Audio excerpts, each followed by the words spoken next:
Good morning, YouTube family. Good afternoon and good evening, wherever you may be.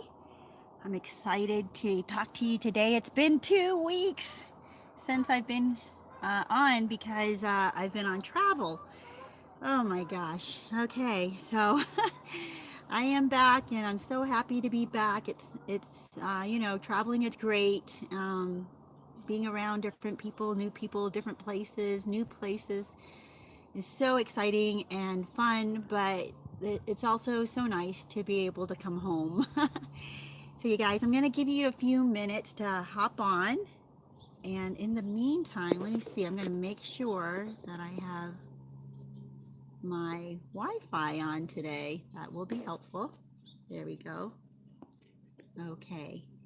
So, welcome to Happy Crappy Hour from Escape from Crazytown. It's yeah, it's been a really crazy couple of weeks, you guys. Been through a lot of emotional, mental,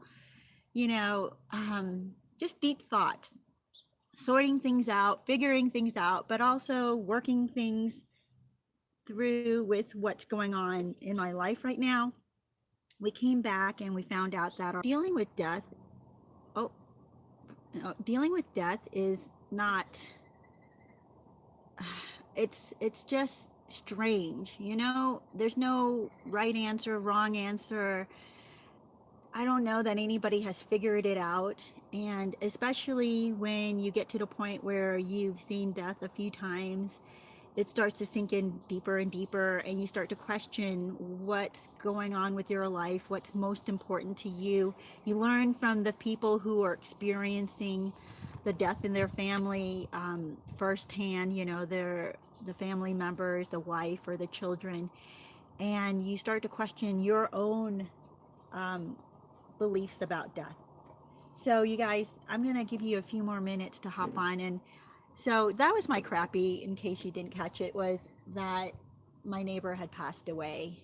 And, you know, I real I came to realize like it was a lot more sad to me than I expected it to be. I mean, not that death is ever, something you're going to not care about, but uh, yeah, it really affected me because this person I saw quite often, pretty much every day actually, because he was just always outside. And you start to build a relationship, even though they're not related to you. The people that you see every day become a part of your life, whether you realize um, how much a part of your life they are.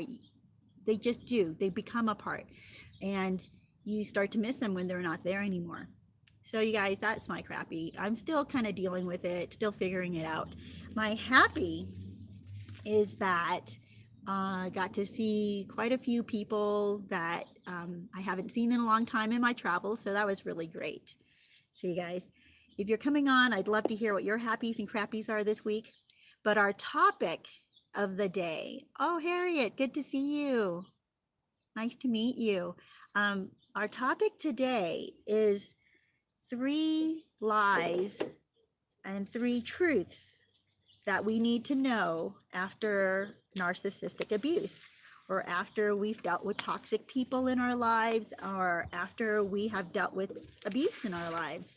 So these are 3 lies that have come to mind for me that people tend to believe and become a part of us. And it's so dangerous if we hold on to these lies. So that's why it's really important to identify that these are indeed lies. And I want to go over that today. I'm going to give you a few more minutes to hop on, and because I think it's really important that we each know what these lies are. These are the things that I was thinking about this week and the last couple of weeks, really, because I was dealing with a lot of different people, different situations, family situations, but also dealing with a lot of great things, good things, bad things, damaged people. I came to realize we're all damaged, which is the crazy thing, right? There's so many people walking around damaged, but at the same time, there's so many of us looking at them thinking that they have life all together and everything's perfect, and so they're not damaged. We can't see it with our own eyes, but um yeah, it's that's what I've been dealing with this week. It's so confusing, it's so deep, it's just so much information. Okay, you guys, I'm going to jump into it. There are 3 lies and 3 truths that we should know about after we leave a toxic relationship, after we've been abused. And I wonder if it's mostly affecting people who've been in very, very deep abuse or very long term abuse. So these are the lies that will culminate if you've been in that. The first lie that you believe after you leave a narcissistic, abusive relationship is you feel, and you're being told, that you're mean for setting boundaries. Hi, Tavi. Noel. Nice to meet you. Okay, I'm sorry, you guys. So let me say that again. The first lie is you're mean for setting boundaries. That's the first lie you believe. And you believe it about yourself. You may even be putting it on yourself because you could not deal with the toxicity of this person anymore. You started to set boundaries. You started to set limits, right? You've told this person, I will not accept this behavior from you anymore. And if you do, I am leaving. Or if you do, I am cutting you off. I'm not going to support your lifestyle anymore. I'm not paying for you anymore. I'm going to, or you have to get out of my house. You cannot live here anymore. So you set these boundaries, you set these limits, and you start to question yourself and you think, was I being mean for setting these boundaries? And you think you're a terrible person for having set a boundary. Well, that's a lie. And the crazy thing is, I have heard this from other people who will guilt the victim for setting boundaries because they believe it for themselves. So you see, you guys, when I talk about people walking around wounded, there's so many more of us wounded than we realize. So many more people with deep wounds, but we don't see it on the surface. We'll hear it though through their words and we'll see it through their actions. So if someone is guilting you for setting a boundary, for setting limits on how much toxicity you are willing to accept in your life, that kind of indicates to you that they're also wounded. So why would you want to take on their woundedness and their lies and put it onto yourself, right? So you guys, that's the first one, that you're mean for setting boundaries. And the reason why that's a lie, another, you guys, is because if you don't set boundaries, you're actually enabling the toxic abuser. Yeah, that's how they get away with abusing, is because no one sets any boundaries with them. No one gives them a limit and says, we won't accept this, or you have to leave if you do this. If you keep verbally abusing people, if you keep hitting somebody, if you keep stealing from us, you have to leave. You cannot live here anymore and keep stealing from us. You can't keep doing drugs in my house, And if you kick them out, suddenly you're the bad guy. You're the mean person for setting this boundary, for setting this limit, as if the other person had no choice. By the way, they have every choice to respect your boundary. And if they had respected your boundary, guess what? They could have stayed. They could have continued in a relationship with you. You might not have left, if they had respected your boundaries. So you're not being mean for setting a limit and a boundary. I just wanted to let you know that. TV says, and I'm not sure if I'm saying your name right. I hope I am. Says terrible guilt trips when you set boundaries. Yep, you get them from other people, but also from yourself, because you start to question whether you're being a mean person, right? Good morning, John Bailey. Just wanted to say that to you. You're coming on. That's so great to see you. Number 2. So here's a number 2 lie that we believe, or we even tell ourselves, or other people tell us when we get out of an abusive relationship. They will tell you, or you will tell yourself, that you're obligated. I'm obligated to help this person. I'm obligated to stay in this person's life. I'm obligated to keep taking their abuse because they're wounded, and or I have the resources to help them. So I'm obligated. Guess what? You're not. You're not obligated. You're not even obligated if they're your adult child. This is what I have seen a lot of, where parents of very abusive adult children will keep them in their house, even though that child, or it's not a child anymore, right? It's an adult, will continue to abuse them, continue to disrespect them. I had a friend, or have a friend, who has, well, she had her daughter and her daughter's friend living with her.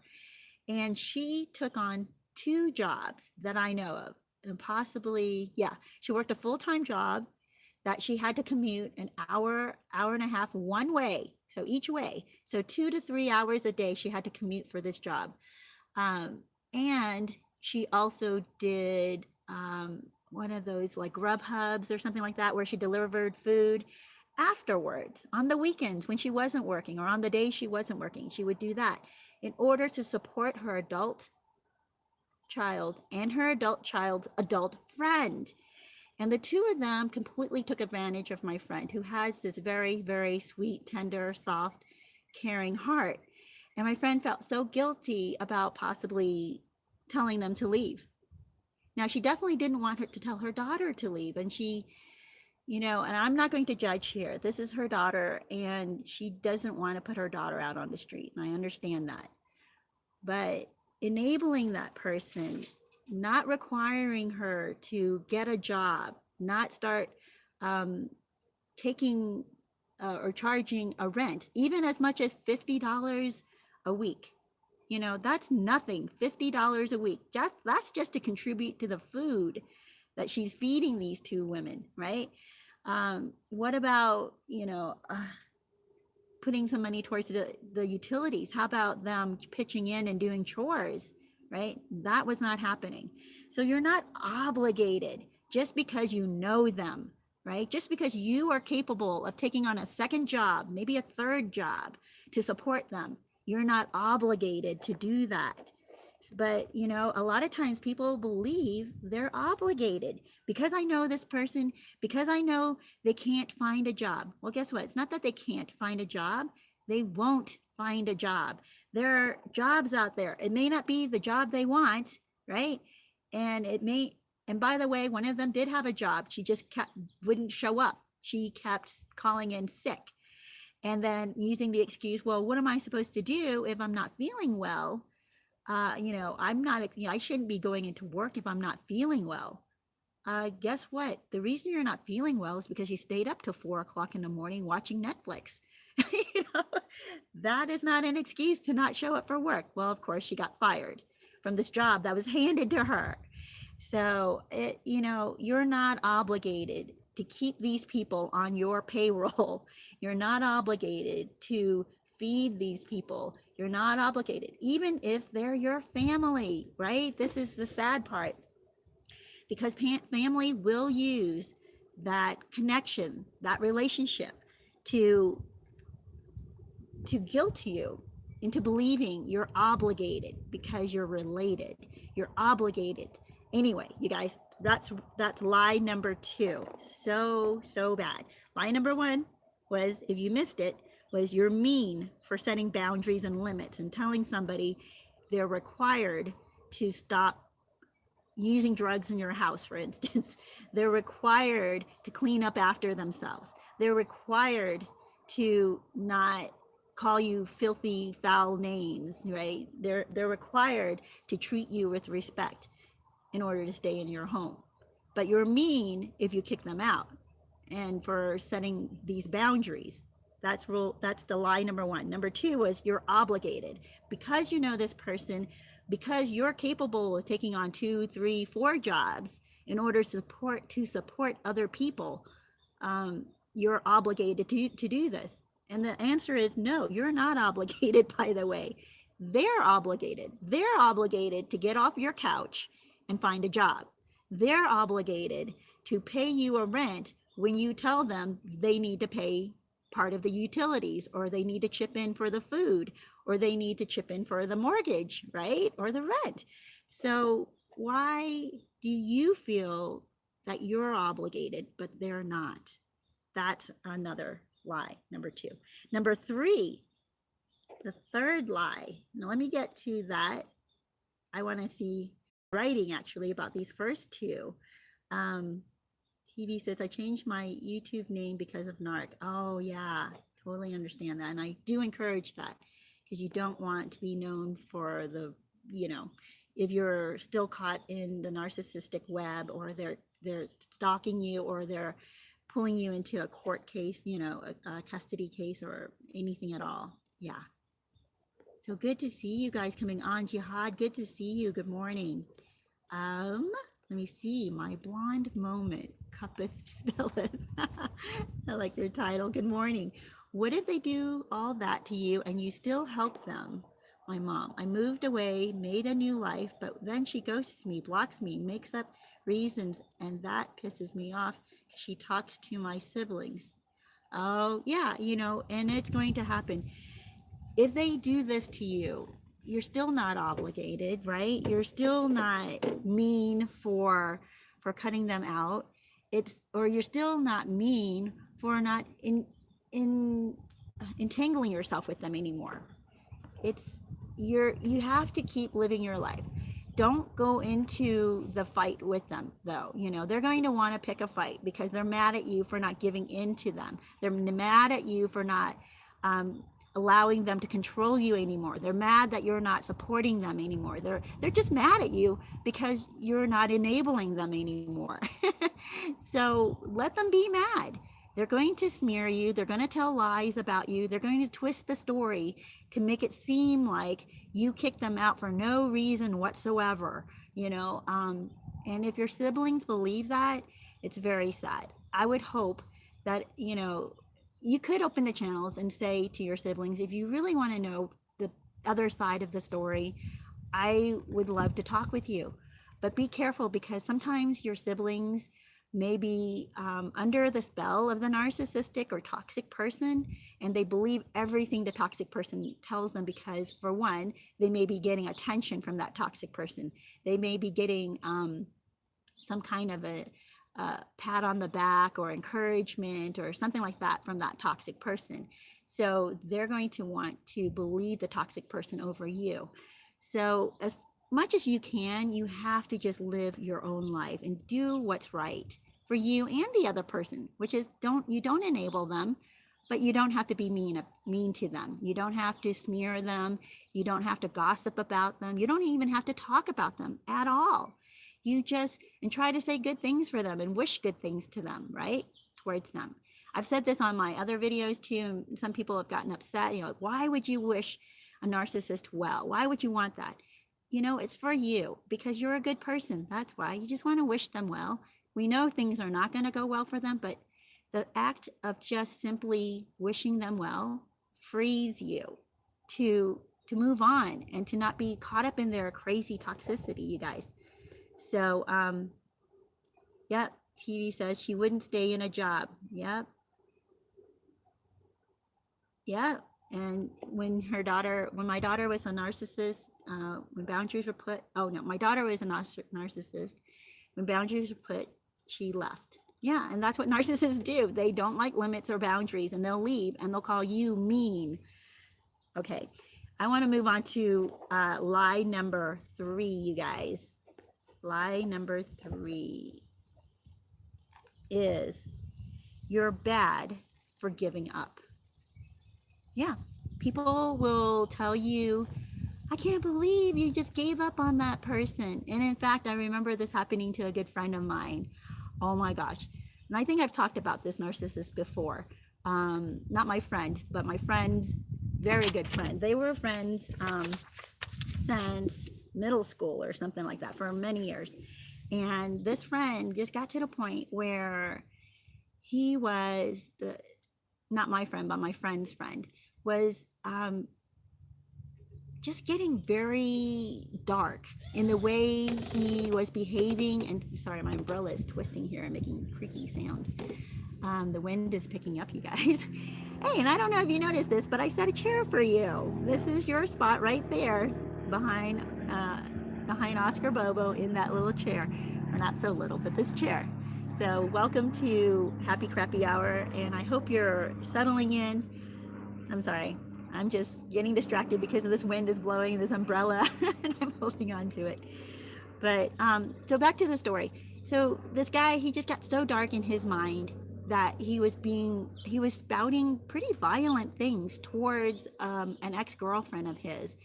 And not only that, he was taking up my friend's time, like every moment of the day almost, calling my friend constantly because he just could not, he was obsessed. He was obsessed with his ex to the point where he was starting to speak violent things towards her. Right. So my friend was getting to the point where he spent so many hours, so many days, so many months talking to this guy, trying to help him. Right. He thought, I can help this guy. I can be there for him. I can listen to his hurting heart. Well, the thing is, his friend was a total narcissist. And actually, this guy was the first guy that I came to know as a narcissist. I heard it because another mutual friend of ours knows him and was telling me that that she was involved with him as well, and she had to cut everything off, all connection, all relationship with this person herself, because of how toxic he was. So that just kind of made me realize, oh my gosh, it was okay. It was okay that my friend cut off relationship with this guy too, because this guy, whoever he comes in contact with, will drag them down with him. And that's what he was trying to do to my friend, started dragging my friend down. And guess what? He started blaming my friend for all of his troubles. And that's when my friend was like, that's it. Here I am and trying to help you. And now you're blaming me for your troubles. No. And that's what narcissists will do. They will attack the people who are helping them. So you guys, and people will tell you, this is what my friend, the reason I'm telling you this story is that my friend had other friends. Okay, I didn't tell him this. I told him, good, you should cut this person off. And just from watching how toxic this other person was, I just was convinced this person, even though they'd been friends for years, this person was not mentally capable of having a healthy relationship with my friend. And I told my friend, don't smear him though. Don't go around to your other friends, saying bad things. Just let him go. Just block him. Don't call him, don't call him anymore. If he calls you, just tell him, like, I've told you everything I can help you with. I've tried to help you, and that's all I can do. Anyway, his other friends came around and said, you're being so mean to cut him out. Why are you blocking his calls? That's so mean. And why aren't you giving him a second chance?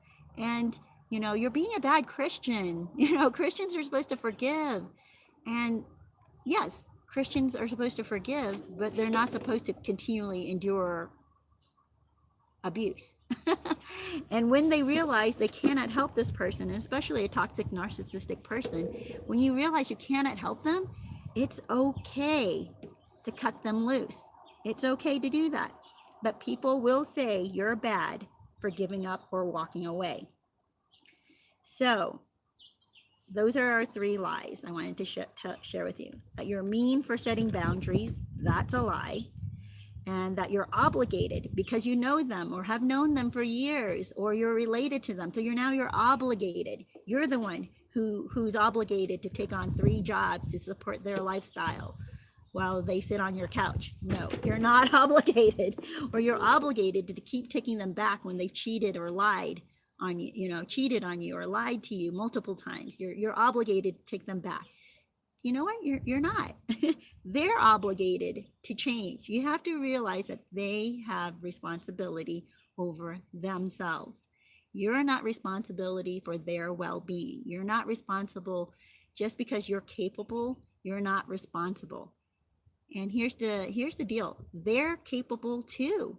They're capable of picking up their life. They're capable of getting off your couch. They're capable of working. They're capable of going to bed so that they can get up in the morning and go to work. They're capable. So you're not obligated when they're capable of doing all these things for themselves. All right. And rule number 3 was you're bad for giving up on them and walking away. You're not bad. You've poured and poured and poured into their life, and they refuse to change. And not only that, now they're becoming abusive towards you. They've targeted you. You now are the enemy. And your friends on the outside will think, oh, but they're in such desperate, straits, and they're in such dire straits that they need friends. And how can you just walk out on them? Well, let me tell you the end of that story. So my friends, other friends who were, mutual friends with this toxic, narcissistic guy, the circle of friends put on such a guilt trip on my friend.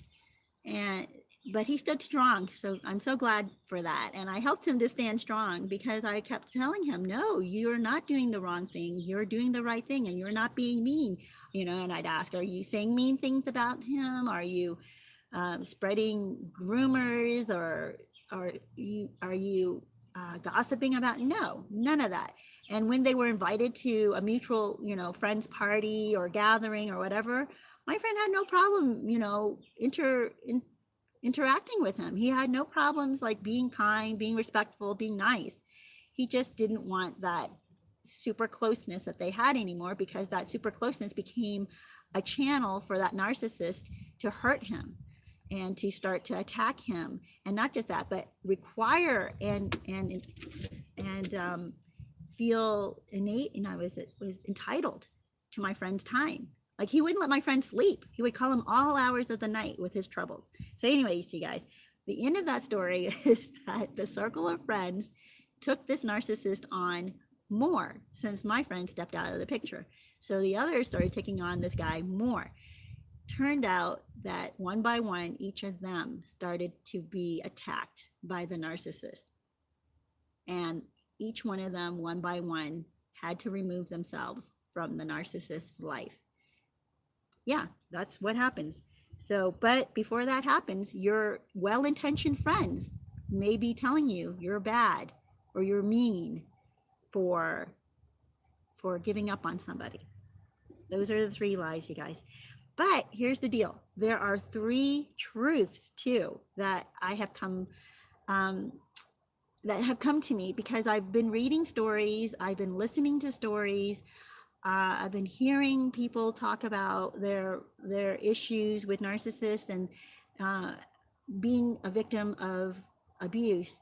And there are 3, those are the 3 lies that came to me about what people tend to believe.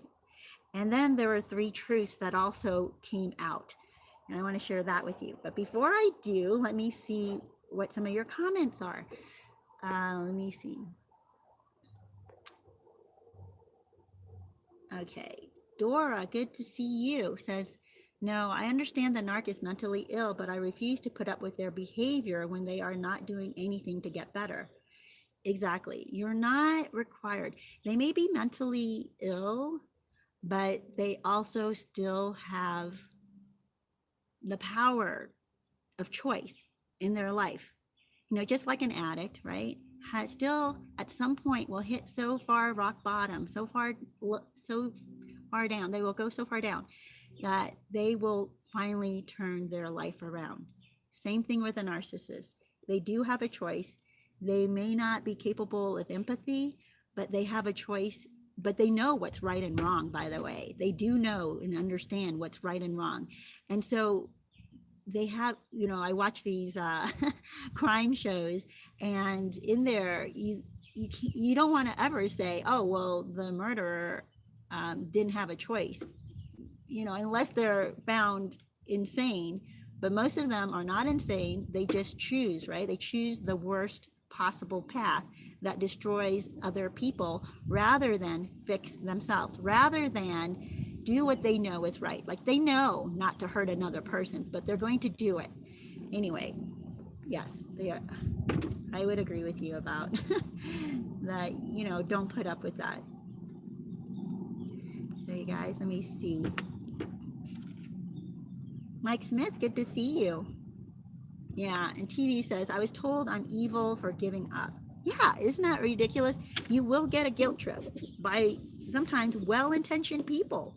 It's really sad. But that's why you need to know these truths and these lies. The truths are coming next, but those are the lies. You need to be able to recognize that those are lies because they will try to use that to control you. And you don't even realize that these well intentioned people are going to put you in danger. They're going to put you back in danger. And you have to be so aware of the lies so that you don't allow that to happen. You have to stand strong, like my friend did. He stood strong, even though his circle of friends kept telling him what a terrible Christian he was for not forgiving this guy. My friend's like, no, I forgive him. I just don't want to give him access to to my sleep. I need sleep at night because I have work the next morning. I can't be receiving these calls at 2 a.m. every night. I can't be at his beck and call because he's feeling upset. It's all, anyway, you guys, it was just crazy. And then when he was being attacked or targeted and blamed for the narcissist's troubles, so the narcissist started blaming my friend for his woman troubles, right? Oh my gosh, for coming between him and his ex, which my friend had nothing to do with. But he, the narcissist believed that my friend had a hand in that. And holy cow, this friend, or his ex, actually, the narcissist ex, had to get a restraining order. So my friend wasn't even talking to them, but we found out about that through other mutual friends. It's just crazy. Yeah. So my friend had nothing to do with that. It was the narcissist, but the narcissist, doesn't take responsibility for himself or herself. They have to blame other people for their situation. So Mike says, us empaths who suffer through their abuse get called what they are if we call them out. Yes, we do.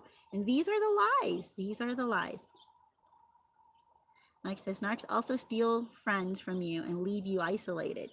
Yeah, they do. And that's, and that's what happened to my friend for a while, because the circle of friends only heard the sob story from the narcissist, and they felt bad for the narcissist, and they felt sorry, pitying the narcissist. So they just assumed that my friend, who is capable and strong and smart, is then suddenly, because of that, they're obligated, or he was obligated, and he was responsible, and he is mean for giving up.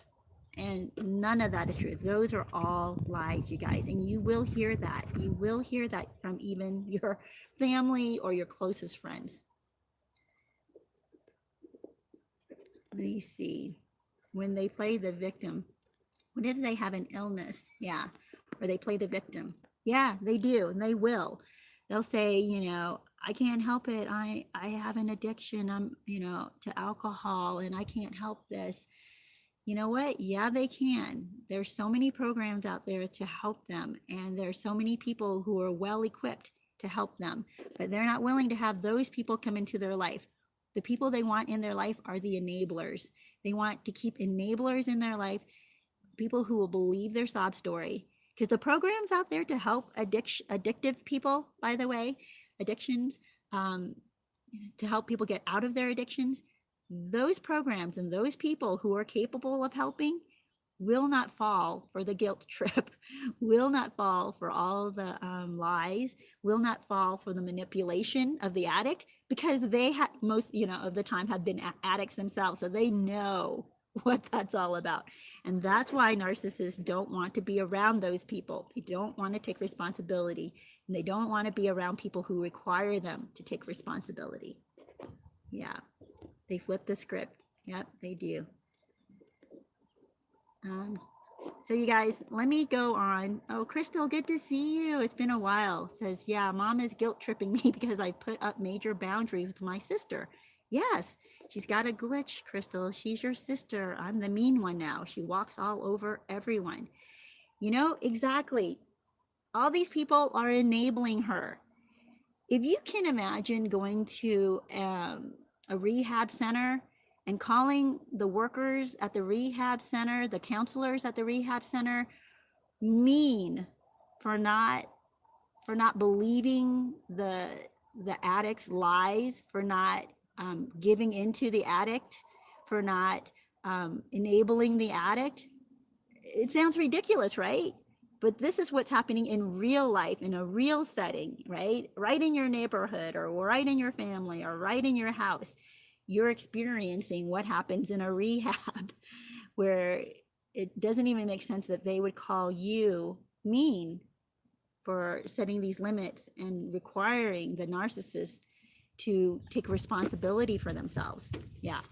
You're actually not enabling anymore. You've decided not to be an enabler anymore. Okay, you guys, I'm going to go into the 3 truths, and they are big, big truths, by the way. The first one that you have to realize after you've left an abusive relationship, and while people are guilting you and telling you you're horrible and all this and mean, or you're obligated, is the first truth is it's okay to do what's good for you. It's okay to do what's good for you. Yes. And this is where these guilt trippers, they don't think about what's good for you. They're thinking what's good for the narcissist. Now, think about that for a minute, right? Because the narcissist plays such a victim that everybody else will think that you're not the victim, the narcissist is the victim. And so if you do what's good for you, such as you stop paying for their drugs, you kick them out of your house, you don't call them anymore, because you know you're just going to hear a bunch of lies. They're not turning their life around. They're just going to waste your time and use it, and try to guilt you and manipulate you. So you cut them out. That's actually good for you, because you don't need this. You don't, not just that you don't need this, but if it's disrupting your life, if it's taking away from your mental health, if it's taking away from your physical health, they're robbing you of your sleep, they're degrading you, they're being abusive towards you, they're stealing from you, so they're taking from you financially, or they're guilting you. They may not be outright stealing, but they're guilting you to pay for their addictions. While you are barely keeping the lights on for yourself. That's ridiculous. It's okay for you to do what's good for you. And you're going to hear from other people, oh, you're being mean, you're being selfish. No, you're not. You have to stand up for yourself. You have to do what's good for you and keep yourself strong, because how in the world are you going to be good for anybody else if you're like the narcissist, if you're completely depleted of all resources and you don't take care of yourself, right? So that was the first truth. It's okay to do what's good for you. And don't let other people guilt you and tell you you're terrible for doing that, all right? So truth number 2 is you're not, there's an airplane flying by. Hopefully you guys are not hearing it. But truth number 2 is you're not as far behind others as you might think. Yeah. This is something that you might be beating yourself up after you get out of an abusive relationship or abusive family, right? Or whatever abusive situation you were in. You're going to feel like all those years I've wasted, all those years I could have been building a beautiful marriage with somebody else. All those years I could have been paying off my house instead of giving this narcissist all my finances, all my extra finances. Not that it's extra, but you make sacrifices to help them, right? You think, oh, I'm so far behind. I could be like my neighbors who've paid off their house. I could be like my friend who's in a happy marriage. I could be like my coworker who's climbed the ladder at work, and has been getting promotions. But no, I was with this narcissist who kept dragging me down and abused me and kept me bound. But here's the thing. You're actually not as far behind as you might think. Yeah, maybe, you'll look around and you see somebody who's in a happy marriage and the narcissist stole 10, 15, maybe even 20 years from your life. And you don't have a happy marriage right now. But you know what? There's so many people who are in terrible marriages right now. There's so many people who are in 20, 30-year marriages and they're stuck there. They can't get out. You're actually out. You're actually now farther along than they are. But on the outside, it looks like, oh, everything's going so well for them. They're still married. They have grown children now. I don't even have any children because I was stuck with this terrible person. Yeah, but what you don't realize is everybody goes through their own tragedies. Everybody goes through their own woundings. And you may not be as far behind in life as you think. And the reason I want to tell you that is because I have some listeners here who've written in and said, you know, I'm in my 50s, life is over. I'm in my 60s, life is over. And I think, no, life is not over. And they feel that it's over because they look around at other people who may be in their 50s and 60s who have accomplished more, at least on the outside, looks like they have accomplished more. What you don't realize is they have their own set of issues. They may have, the person who's in this marriage may be the loneliest person on earth. You can be in a marriage and feel completely isolated, but you know, they're not going to show that. They've accepted the person they're with. They maybe you know, have gotten comfortable with their situation. They're not exactly happy, but they've accepted it. They've accepted that this is their lot in life. But you're looking over at them thinking they're ahead of you, but they're actually not. And I have a story for you, by the way. I'm going to put it in, I really want to share this person's blog. Her name is Trish Ryan. She's an author. And she wrote recently, just this past Monday, on her blog about being a foster parent, she and her husband. And she's very vulnerable. She's very open. She's very raw in her writing. And I'm going to include it in my descriptions here after I do this live stream. She talked about how on the outside, they look so successful. They look so good. You know, she and her husband, they're married. They have 2 foster children who are teenagers. And on the outside, it looks like they're killing it, right? They have a fully beautifully remodeled bathroom. They have their one foster child started his first job and is doing great at it. The second foster child has gone to this, you know, camp that they sent her on and has done really well at the camp and really enjoyed herself and learned a lot. So it looks like, wow, these kids who were put into foster care and were adopted by Trish and her husband are doing amazing, and they're a family. And well, Trish, she writes in her first book or second book, I think it was, that they couldn't have kids, she and her husband, and which I know is a huge, deep wounding for a lot of people. And the fact that they were able to adopt these 2 kids from foster care, you know, you're like, wow, an answer to prayers, right? They now have a family. This is amazing. You know, here's the deal. She says that they failed, that their adoption is a failure.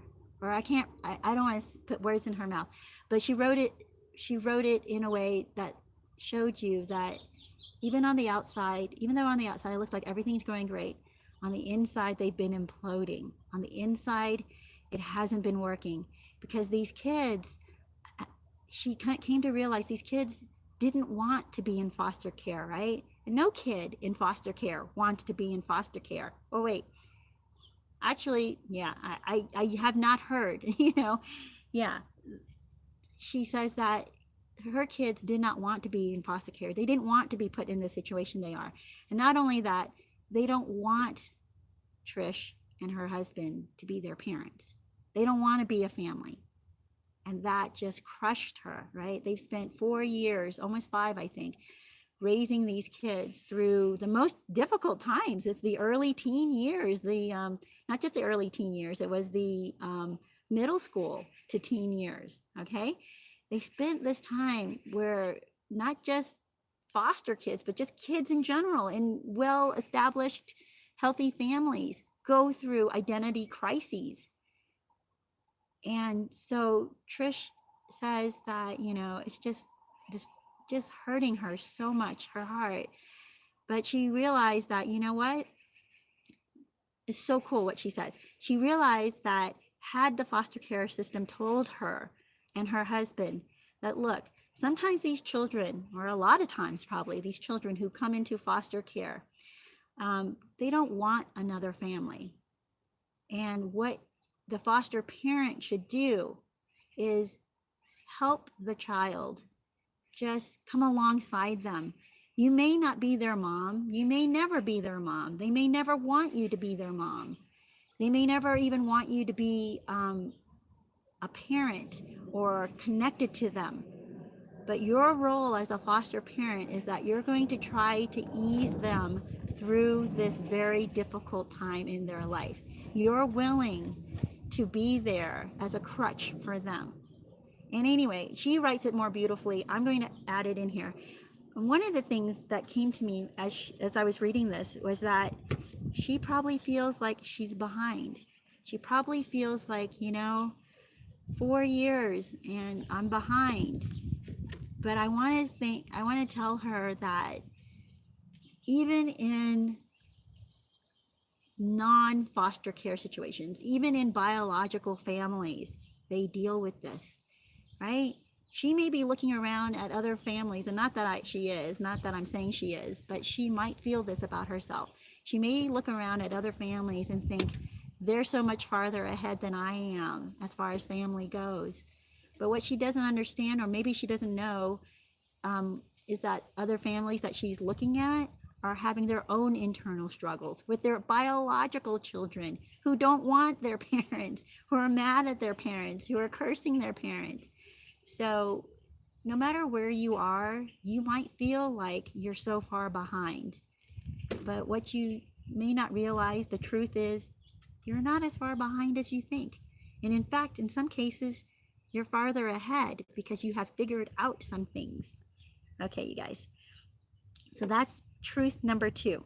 Number 1, if you missed it, is that it's okay to do what's good for you, because other people are going to try to make you feel guilty for separating from the narcissist or not helping the narcissist anymore, and instead helping, taking care of yourself, paying off your own mortgage, and taking care of your own mental health. And yeah, they'll be upset with you for not being a sacrifice or sacrificing more for the narcissist. So that's truth number 1. It's okay to do what's good for you. Truth number 2 is you're not as far behind others as you might think, because you just don't know what struggles other people are going through. You just don't know what they're going through. And other people probably looked at Trish and thought, you're so far ahead of all these other foster families. Look at you. Your kids are coming out successful. One is actually looking at colleges. Like, yeah, what? What I hear or understand from her blog is that a lot of foster care kids do not even finish high school, much less go on to college. So for her to be able to help these 2 kids get to the point where they are actually possibly going to finish high school and look into college, that's huge. That's a huge success. But here they turn around, and I understand, and she understands their heart. She understands their pain, that they don't want to be a family with Trish and her family and her husband, because they are clinging to the family they were separated from, right? The family that the biological parents who were abusive or neglectful or were under addictions, right, and couldn't take care of them, they still want that biological parent to be their family. And they feel like, they feel like they're why can't I think of this word? They're not being loyal, right? They feel like they're being disloyal to their biological parent if they should want their foster parent to be their parent. And yeah, so it's just a really beautiful story, very painful, very heartfelt, but beautiful. And I think in the end, this is going to be great. I think in the end, things are going to turn out well, because after these kids grow up, after these kids go on to college, after they start having kids of their own, I think they're going to look back at Trish and her husband and be grateful that they were there for them. Be grateful that they didn't become a statistic of the foster care system, right? The bad statistic where so many don't make it into life, into a healthy, successful life, and into healthy, successful families of their own. So you guys, so number 2 was, you're not as far behind others as you might think. Number three, the third truth that you should know, and this is, I think, so huge for each of us, is it's okay to like yourself with your blemishes and all, right where you are. Okay, let me say that again. It's okay to like yourself right where you are. It's okay for me to like myself right where I am, with all of my problems, with all of my blemishes, with my all of my woundings, and not just that, with all of my problems, with all of the things that are bad about me, that I don't like about me, that I don't want, to continue on about me. Okay? It's still okay for me to like myself, because I'm working on those things. I'm working on growing. I'm working on maturing. I'm learning. There are times that I feel like I'm taking a few steps back, and I don't like myself very much for that, because I feel like I should be stronger at this point. I should be wiser at this point. I should have my feet on a firmer foundation by now. I should know who I am by now. I knew who I was 2 months ago. Why am I today struggling with who I am or knowing who I am? It's because if you've been in a narcissistic relationship, if you've been in an abusive or toxic environment for a long period of time, you tend to build bad habits. And one of those bad habits is not believing in yourself, not forgiving yourself, and not liking yourself. So you will come back to that now and again. You will come back to not liking yourself. You'll come back to not believing in yourself. You'll start to feel like you've taken 4 or 5 steps backwards when you thought you had overcome all these other things. It's okay. It's okay to forgive yourself. It's okay to like yourself. And here's the deal. You're going to have people, your critics, who are going to try to convince you not to like yourself. Your critics are right there next to your ear telling you all the things that are wrong with you. Your critics are going to be right there guilting you, right? But you don't have to believe them. You need to believe in the truths about yourself. You need to like yourself, and it's okay to like yourself even though you're not a finished product. All right, it's okay to do that. Well, you guys, those are my things, and the reason I wanted to share all of that with you is because I read the stories, I listen to the stories, and these things came up to me, that people are struggling with these lies and these truths, and I wanted to be clear with you about it. And they're kind of like subtle, right? They're subtle lies and they're subtle truths, and you may not even pay attention to it because they're so subtle. You think they're not like these astonishing, huge lies or truths, but they seep into our life, they seep into our minds, and they start to control us. And we want to be aware of that so that it doesn't control us anymore. You guys, I want to go back and look at some of these comments. Crystal says, they pity themselves and are good at getting others to join in. Yeah. Mike says narcs never take accountability for how they treat others, so they blame shift to make themselves feel better. Yep, they do. Exactly. So you guys, those are my stories I wanted to share with you. And I hope that they helped you. I hope that you saw yourself in some of them where now you can set yourself free. This is why we share our stories, because sometimes we're like, wow, that happened to me too. And I didn't come to that realization. I didn't come to the truth. I kept believing the lie.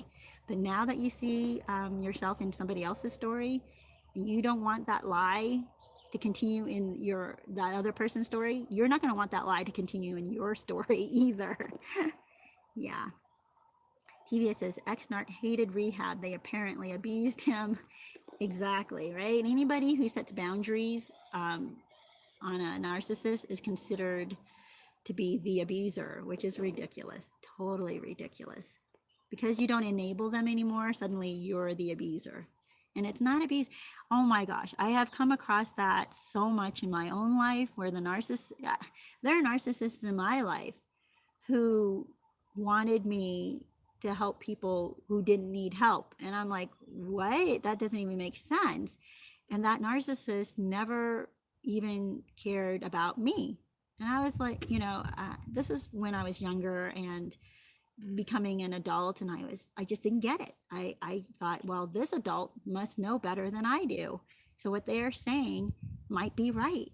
It didn't feel right, but I beat myself up for it. I questioned myself, am I good? Am I bad? And we tend to do that. And we believe these critics and we believe narcissists. And instead of doing that, I want us to start believing the truth.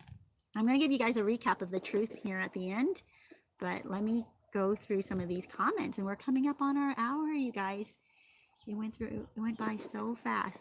Crystal says, yes, anyone that says no or doesn't fall for their BS is abusing them or being mean. Yes, exactly, Crystal.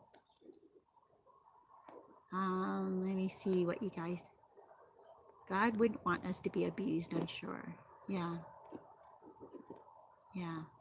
Crystal says, I'm seeing how truly unhealthy my family dynamic is. Luckily, I booted my narc husband and I'm changing the patterns of denial and enabling with my sons. Yes. Isn't that great? Once you know the truth, once you recognize the lies, you can actually help those around you. You can help your own children. It'd be great if you could help your parents see the truth, but sometimes your siblings, if they're, it's hard for parents to not enable their kids, their narcissistic kids. But it's not impossible. It's not impossible to get them to see the truth. Let me see what you guys are saying here. Yeah, TV says, sometimes I feel far behind. Exactly. We do. We all, I think, have felt that way because of abuse. There's no way you can feel like, oh, I'm so far ahead. You feel like it's been a setback, and abuse sets you back. But at the same time, abuse, going through the healing process of the abuse, recognizing lies and truths sets you free. And actually, going through the abuse actually requires you to look at the lies and truths in your life. Otherwise, you pretty much self-implode, you self-destruct. And if you're motivated enough, you're going to want to strive. You're going to want to get stronger. You're going to want to heal. And in doing that, you ask yourself the hard questions about lies and truths in your life. And when you do that, you actually come out farther ahead than others who've never gotten to that point. They never came that low. They got so comfortable in their life, or they accepted this low standard in their life, in their relationships, and they don't question anything. They just follow along. They just live life day by day, just getting by. You're so much farther ahead than them. Isn't that incredible? Even though you feel and it looks like on the outside you're behind, you most likely are farther ahead than a lot of people, more people than you know. Um, Crystal says, my sister portrays to be a perfect, humble Christian online. It's a completely different story in real life, but she's causing trouble online now too. Wow, right? Exactly. Narcissists will start to unravel and be seen. We may not be there to see it, like Crystal gets to see it. So sometimes that's gratifying, right? It's like, yes, I finally am seeing, karma coming around. Sometimes you may not be there to see karma hit. Yeah. But it's okay because karma is going to hit. It just is. Crystal says, I felt that way too, especially when my husband and his family made me feel not enough, but they were wrong. Accomplishments and fancy things don't define a wonderful person. Yeah. Yep. Crystal says, I believe we're only here to grow spiritually. That's it. Think about how you've grown and changed. Marks are stagnant. Yeah, they are. And then they self-implode, right? Mike says, there's another corn song that comes to my mind when I think of narcs, flying monkeys and enablers. Here's some lyrics from that song, Fake. That's it? Okay, I guess. Oh, fake, a ... People surround me. They're always nice to begin, but I always get effed in the end. Yeah. Yeah, okay, that's true, right? Yeah, be careful of people who are nice to your face, but talk trash behind your back. Funny thing is, oh my gosh, I know this is what I kind of appreciate about some guys. I really like these guys that I know who are hilarious because they trash each other to their faces, right? They'll say something like, "Who the heck cut your hair?" or, "Where'd you get that jacket? It's hideous."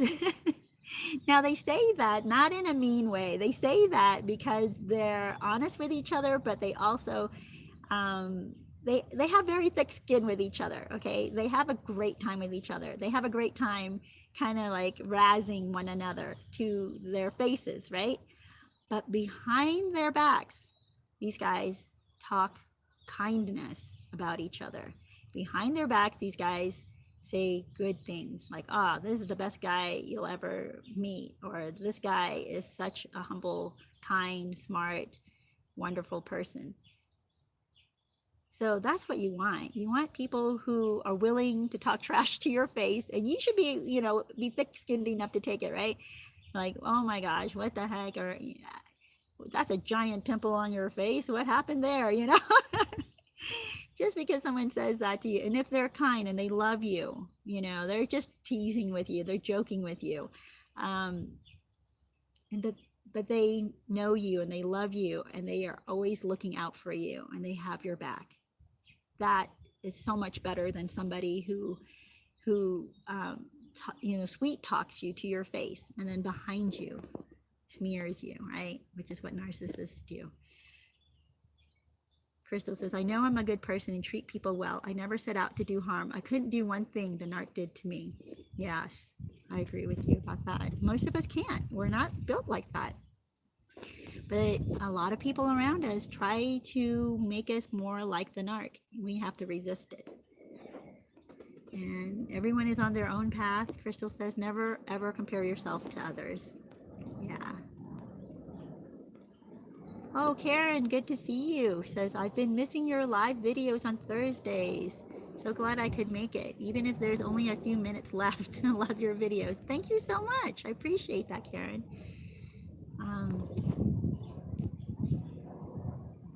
And I'm glad that you're here too. I'm going to give you guys a few minutes to wrap up what you're saying.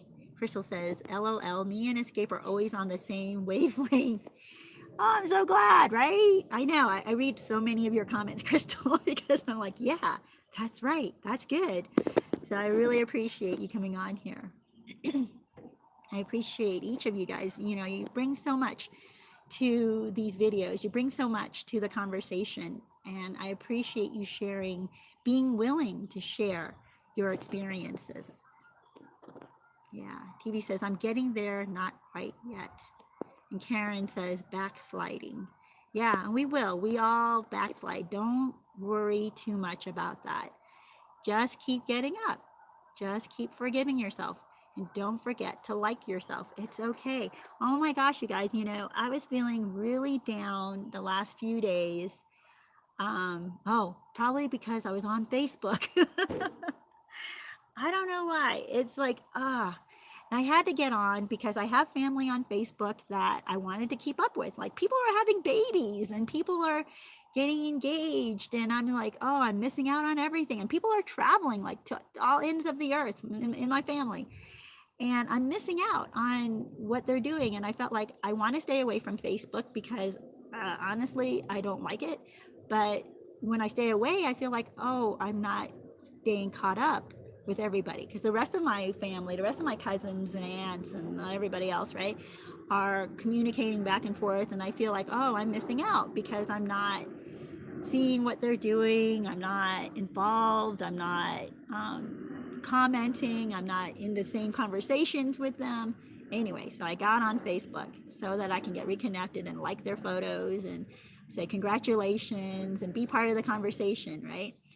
But then Facebook sucks you in. It sucks you into all these other stories, some of them good and some of them annoying. I'll tell you that right now. And in the end, I come out feeling like worse about myself. I feel like, oh, I just wasted 2 hours of my life when I could have been doing something. And that's when I feel the worst about backsliding. That's when I feel like, oh my gosh, I should be accomplishing these things. Look at what everybody's doing. Why am I not doing this? People are getting their master's degrees, and I'm like, wow, what have I done in the last year? Why have I not gone back to school? Oh my gosh, Facebook is a total comparison thing, and I should know better, right? I mean, I do this channel, I talk about this all the time. I should know better, but it's so easy, right? It's that fight for your mental health, that mental ground, and that space in your head. And we have to fight for it. We do. We have to fight for the truth. We have to believe in ourselves. We have to forgive ourselves. We have to like ourselves. It's good to do these things and stop comparing yourself. We're not as far behind as we might think. We are not as far behind. So, you guys, you are awesome. Crystal says, I ask God a lot to take my negative thoughts. I imagine them getting cut out of my mind and handing them over to Him. He can handle it when we can't. Trust me. Yes. Crystal, you and I are far more on the same wavelength than I realized.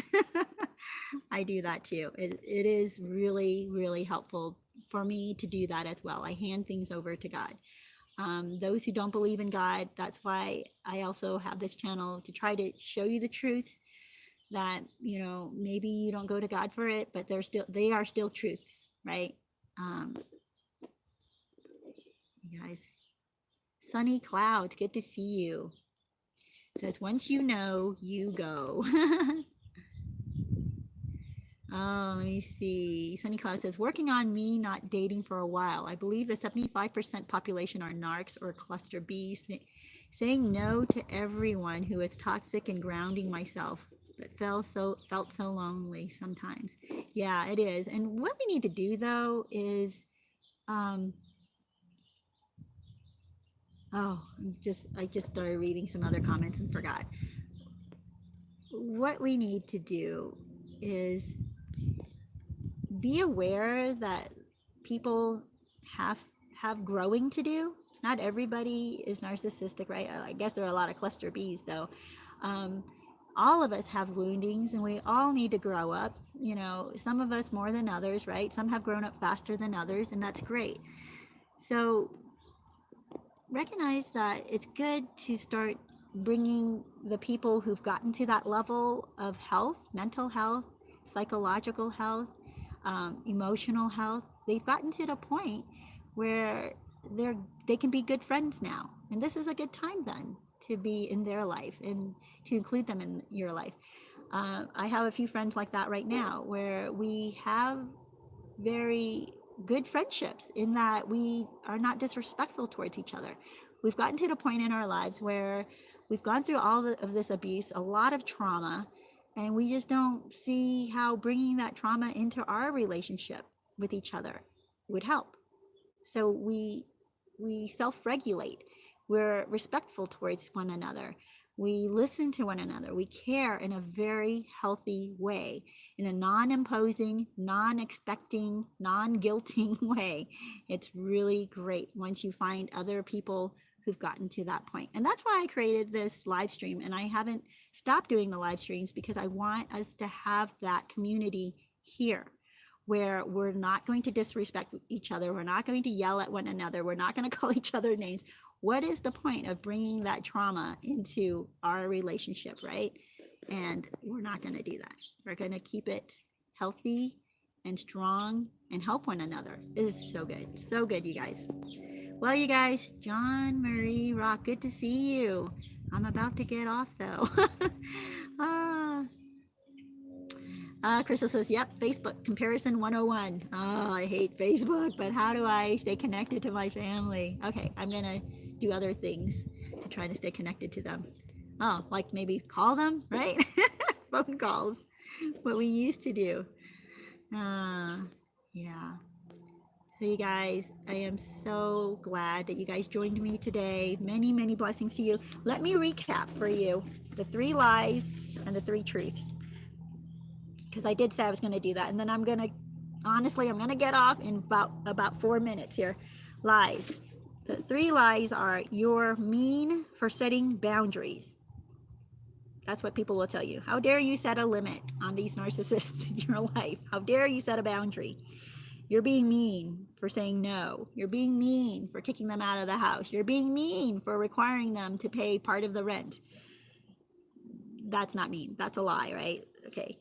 So lie number 2 is you're obligated. Hey, you're family. You're her sister. You're her mother. You're his brother. You're her father. You're obligated.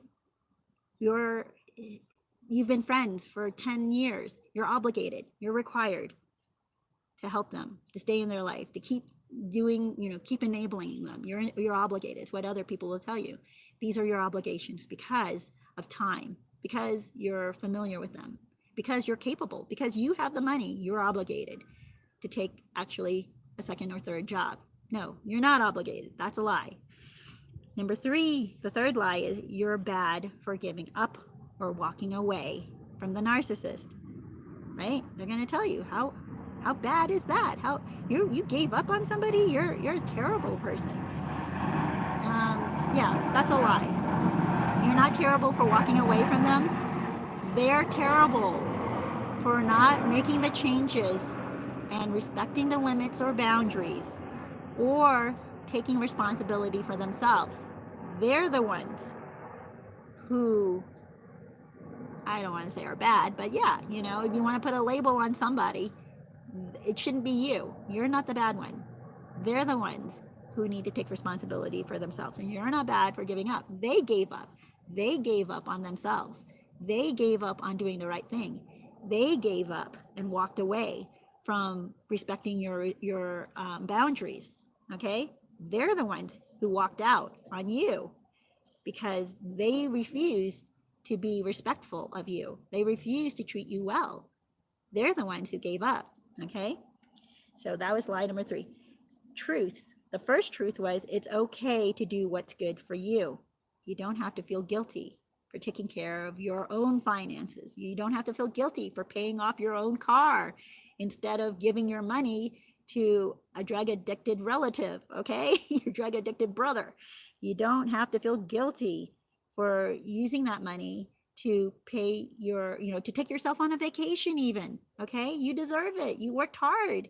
You should use your money to take care of yourself. Get that manicure. Don't feel guilty because, oh, well, you could have helped your brother get an apartment if you didn't use that money on your vacation. Well, how about your brother get a job and pay for his own apartment? Okay, you guys? And these are like chronic toxic people we're talking about who require from you. So it's okay to do what's good for you. Don't feel guilty. There are going to be people who are going to try to make you feel guilty for that. Number 2, the second truth is You're not as far behind as you might think. Yeah, we all have backslides. We all, and because of trauma, feel like we have a lot of healing to do. So, we're starting from way, way far back, but we're not as far back because so many people on the outside look great, but they're dealing with a lot of stuff on the inside as well. And we just don't know it. We don't know it. Number 3, truth. The third truth is it's okay to like yourself, blemishes and all, right where you are. It is okay to like yourself and do that. Oh my gosh. So last night, I did that. I was feeling really awful about myself. Remember, I was talking about Facebook and comparing, oh my gosh, I should be getting my master's. I should be, going back to school. I should be whatever, paying off my house. My house should be paid off by now. I should have whatever, this great job. I should be at this level in my job by now. So all this stuff, I started not liking myself. I started criticizing myself, right? All these lies. And last night I said to myself, you know what? I like me. I like who I am. I've done a lot of good things. I have a lot of proof of that actually in my life. I like myself. And I like the peace that I bring to people. I like that I'm joyful. I like that. I like that I try to be positive. I like that about myself. Oh my gosh, what? I like me. Even though at this moment, there are a lot of things about myself I wish was different. Like I wish I did have my master's. I wish I did go back to school. Kind of, but in a way I don't. I wish, there are a lot. I wish my house was paid off. I could wish a lot of things, but I still like myself. There are a lot of things I would like to change in my circumstances, but I still like myself. And I want you guys to do that too. I want you guys to like yourself right where you are, even though you haven't accomplished all the things you wanted to accomplish, even though other people might have done better, or on the outside anyway, done better than you have and other things. It's okay. It's okay. Stop comparing yourself. And Lord, oh Lord, stay off of Facebook. Isn't that terrible? I got to figure out how to stay connected to my family. Well, Crystal, thank you so much. She says, Escape, you're one of the sweetest people ever. You're a child of God, and that's enough. Seriously. Thank you so much, Crystal, for saying that. I appreciate that. I so appreciate you guys. Well, you guys, this is it. I really have gone over. Blessings to all of you. Have a great week. I'm sorry if I didn't catch your comments. Oh, you guys, I don't know what I've done. Oh, here it is. Oh my goodness, you guys, I don't know what happened. It was saying reconnecting, so I didn't want to disappear on you guys, but I wanted to say goodbye appropriately. So many blessings to you. I will see you next week. And you guys, I am so proud of you guys for making it here. I'm so proud of you guys for fighting for your mental health and for your journey. You guys are doing great. Keep being who you are. Keep, be the person you want to be. So that, anyway, yeah, I can't tell you enough how glad I am that you joined me. Many blessings to you. And I will see you guys next week. Sorry about that. I'm trying to figure out what I'm doing here. I'll see you guys next week. Many blessings.